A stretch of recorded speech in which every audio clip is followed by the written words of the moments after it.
Yousafzai's declaration. This nation will once again be great on the day specialty farming becomes viable.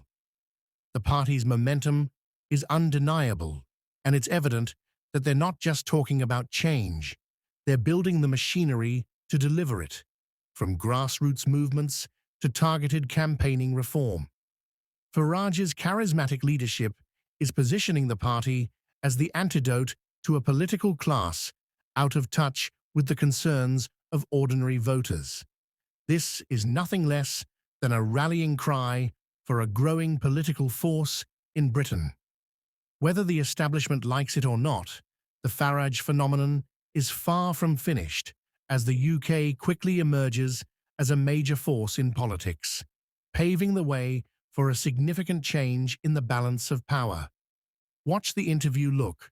The Liberal Democrats won 500,000 fewer votes than Reform, and yet have 14 times as many parliamentarians, so we have to respect that.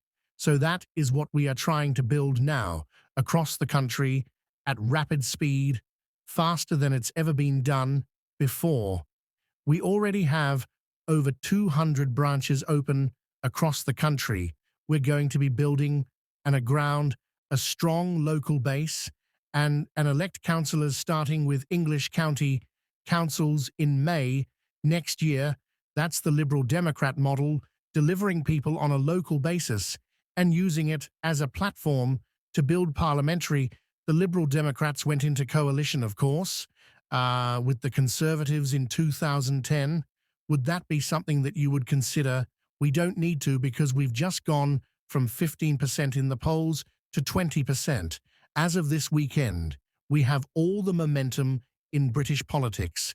And the point about Labour, if you look at our journey in 3 months from 15 to 20% in the polls, all of that support has come at the expense of K Street. But actually, when you say use bold declaration, the day Nigel Farage becomes P is the day this country begins.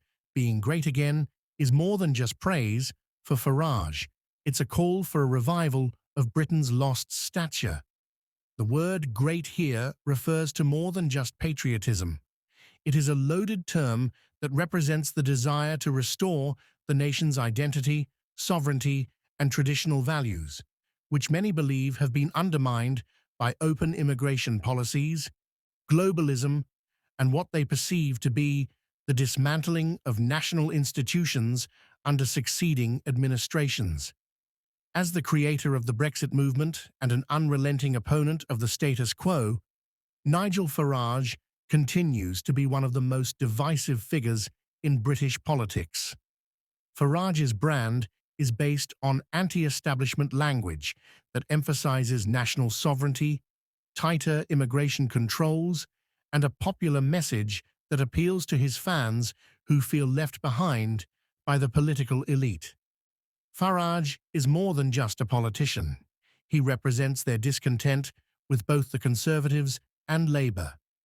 They feel the two parties have not adequately addressed the actual issues facing ordinary Britons in terms of change and MP elections. His influence has only become stronger due to the UK's gradual ascent to prominence. His campaign has relied heavily on his ability to appeal to the complaints of disenchanted working-class voters, especially those left behind by globalization and de-industrialization. These voters view Farage as a political force capable of opposing the status quo reform and speaking for the forgotten. The UK's increasing momentum is not a coincidence.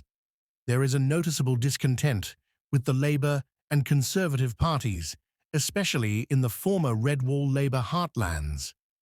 Farage's party has taken advantage of this dissatisfaction by portraying itself as the genuine defender of British values. Labour's believe that the Conservatives' inability to address immigration control and sovereignty, along with their fixation on progressive metropolitan issues rather than the everyday worries of traditional working-class voters, has created the opportunity for reform. The party's hardline stance against what it calls unchecked illegal immigration and its calls for stronger borders have resonated with a significant portion of the electorate, especially in the wake of the ongoing migration crisis. Immigration control is still a key component of Reform UK's platform. Farage and his party are also appealing to people who feel that free speech is being attacked in the UK because of their outspoken hostility to identity politics and political correctness. Reform depends on this connection with the global trend of populism, where leaders who oppose the establishment are becoming more popular. The UK's approach, the discussion of a campaign-winning machine, suggests that Reform UKQ is establishing a robust grassroots movement to broaden their national reach and create the foundation for future election victory, rather than merely depending on rhetoric. Once they reach Albanian migrant centres open, and migrant applicants will be received sought asylum in Italy, which is the reason Giorgia Meloni was quite honest when she defending those who are defending those migration hubs, which case Stir is undoubtedly intrigued by those Albanian establishments, must admit that, as far the administration has said clearly that this is an agreement solely with Italy, which is Albania's nearest European ally, and then that they will be the two as well. There will be governments, collaborating more closely with regard to collaborating with police enforcement and intelligence details to attempt to crack the gangs that smuggle goods. Kama was fairly lucid in his commendation for Italy over the job that it is performing, according to him, along the coast, with nations where there were migrants who were arriving from Libya and Tunisia. But once more, there has been debate regarding the